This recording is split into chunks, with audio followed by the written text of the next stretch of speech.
Yeah, I think it was a great result for myself and our whole team.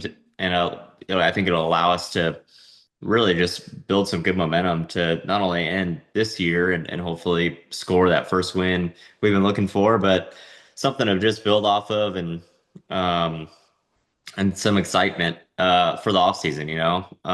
So I feel like we've had some great runs this year, but last month was just really mean to us, getting wrecked. I think like 3 weeks in a row or something. So I don't believe where we need to be in the points. I think I'm like 27th or something like that. But runs like what we had on Saturday night, or I feel what we deserve, and it was great to finally have one of those. So, what are your goals and expectations between now and the end of the year?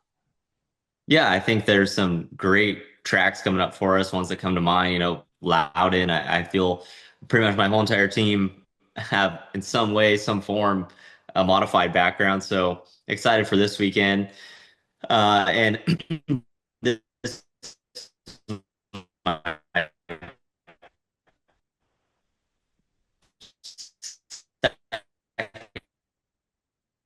time ever there. But so excited what Kansas, Vegas, Martinsville, Talladega is in there. Phoenix, we had a great run in the top 10 earlier in the year. So I definitely feel we could go get our first win of the year. Just need to execute on one of these weekends. Let's talk about the restart and the launch of the restart that you had.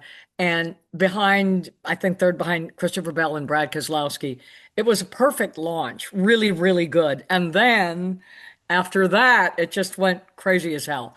Talk us through that. And how do you think you are on restarts? They're such a key part of everything now, no matter what track you're at.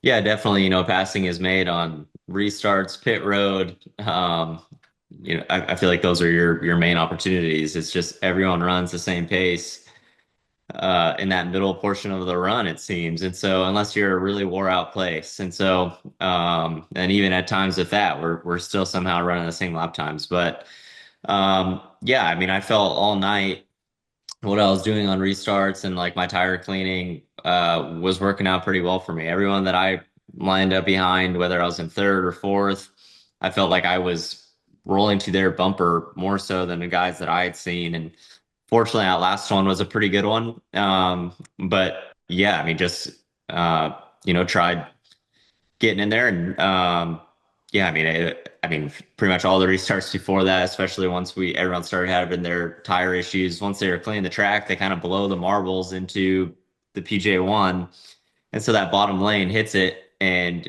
when you're the leader, you're the first to clean it up, and so just got super tight right there, and then you're pretty much just loose and out of the racetrack. It seems for the next like lap or two, and yeah, I mean, and we're on older tires, so I think just a product of that, and then yeah, I mean, just two guys going for their first cup win.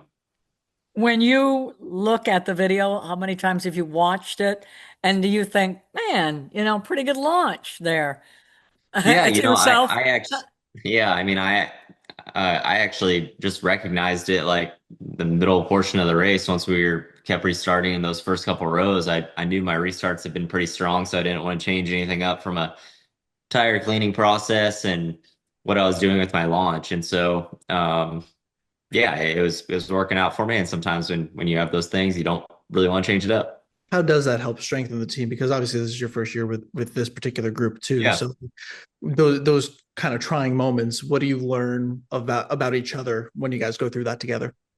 Yeah, I mean, I'm just a big believer in like hard times build tougher people. And I think through racing and doing this for a living, not only as a driver, at any role in racing, you're going to experience so many ups and downs. And but regardless, I mean, even at the high, I feel like just keeping a level head goes a long way. And you just don't let your lows get too low. And so yeah, with that, I feel like that's how we've been able to rebound. To kind of follow up on what John and others asked earlier, do you think because of the tire that, as you said, it put it more in the driver's hands, but to me, it almost seemed like when the next gen car first came out, and it was more equal across the board because everybody was figuring it out all at once. The juggernaut teams in the sport can, they've got so much more data and depth in their bench that they, once they figure it out, it gives them such an advantage where you were running up front, Carson Hostfar was running up front. It wasn't just one driver dominating the contest. Yeah, for sure. That's the positive to this all. And yeah, I mean, I think definitely when we have a tire like that where it catches people from surprise and it's whoever manages the chaos the most, those are great races for us, and those are opportunities for us to go get a race win or get a great finish like we did. And I think I left there with like 40 something points, which is awesome for us. And so yeah, I mean, we're clearly a smaller team. And we're going up against guys that have a ton of resources. And now I'm not saying that FRM won't be there one day. It takes time to get there. And but runs like that we had definitely speeds up the process. Is it when you're in those situations, I'm guessing the process is the same as if you're restarting on the front row or you're restarting sixth row, eighth row, or further back, and to some degree. Is it essentially the same thing, or is there more you're thinking about, or Yeah, I mean, man, to that be position?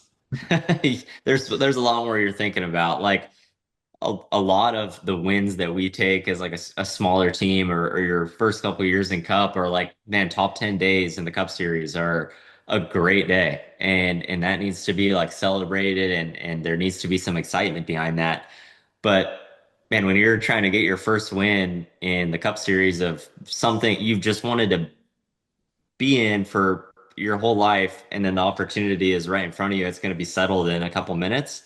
Um, yeah, there's a lot of things running through your head of like, man, pretty much everything that I have known in my career, I need to funnel it down to right now to see how I could possibly execute this race win. And yeah, I mean, I knew that it was going to be an uphill battle. Both of Carson and I were on older tires up front. We had guys right behind us on fresh tires. Our bed was already made, but that doesn't mean we ain't going to go down with a fighting chance. So yeah, I felt that I executed mainly the things I felt like I could control. Just I think being in that position, more times you are, the calmer you naturally are, and your mind goes to the right place more oftentimes than not. Is it, and maybe I'm using the wrong word because you've been in these situations so much in your career, but is it nerves because it's this big cup opportunity, or is it just everything is so you're trying to process things so quickly, and the more you do it in the future, the process will be slower because you'll be more comfortable in it. Yeah, I mean, I don't know if you call it like nerves. I'm just yeah, I mean, you naturally are in that scenario.